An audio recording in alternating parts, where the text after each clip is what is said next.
พี่น้องอากาศร้อนพี่น้องเอ้ยหลังบ้านตากับยายกินง่ายๆกินข้าวเปียกไปสละตอนเลงเนาะพี่น้องอากาศร้อนเด้อนี่ก็8 โมงป่ายเนาะเจ้า9 โมงยังประมาณนั้นแหละหลังบ้านคือ9 หักตนใกล้สิค่ำสิแล้วก็เริ่มเย็นพี่น้องเอ้ยอากาศก็ลงเนาะมันเย็นมาเด้อกินข้าวเปียกพี่น้องนี่ไงตาเราเอิ้นกินข้าวเปียกแซ่บเป็นตาเซฟอยู่ปะข้าวเปียกเป็ดพี่น้องเอ้ยข้าวเปียกเป็ดต้มใส่ขิงใส่หยังแล้วเราก็ใส่ไข่เนาะใส่เลือดใส่หยังนั่นแหละมักอันใดเซฟอันใดก็ใส่ไปหน่อยหลังบ้านส่งตายายนี่มักอยู่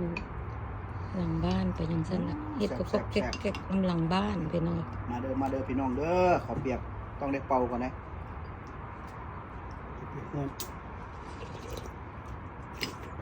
เป็นได้ไอ้เบ้าลาวเซฟอยู่บ่เซฟเราโยกไปเพิ่นสนับพน้องเอ้ยก็เป็นตาเบิดทั้งสองนี่ละบ่เว้าโยกก็บ่ได้หัวเนาะดีใจเด้อท่านเอิ้นตาก็ดีใจแบบนึงคนละแบบเว้าไปซั่นแล้วเนาะเอิ้นผู้บ่าวทั้งสดคำบักใหญ่ข้าวเปียกก็ได้จนบ่ได้ยำแซ่บประมาณนั้นแหละพี่น้องเอ้ย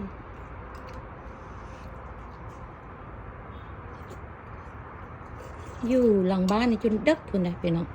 กินข้าวน้ำเรียบร้อยมันยังแล้วแกกินนั่นเบิดแล้วก็ยัง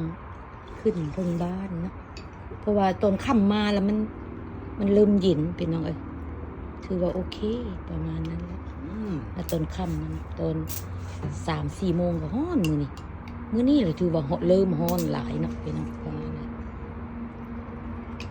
ว้าวขอมาขอบใจหลายๆเด้อพี่น้องเบิ่งคลิปให้ยายบ้านพี่น้องเด้ฮ้อนละบ่เนาะเจ้าพี่น้องมันเริ่มฮ้อนปั๊บก็เริ่มอันสิมียุ่งเมี่ยงประมาณนั้นล่ะครับแต่ว่าทรงตายายนี่ก็ใส่แบบอันเฮาไตสิเนาะแล้วก็ยุงมันก็มาจับมันก็บ่กัดคนเฮาประมาณนั้นพี่น้องก็มาขอบใจหลายๆเด้อเบิ่งคลิปให้ยายสกายสบายใจพบกับยายใหม่เด้อคลิปหน้าบายพี่น้องนะแม่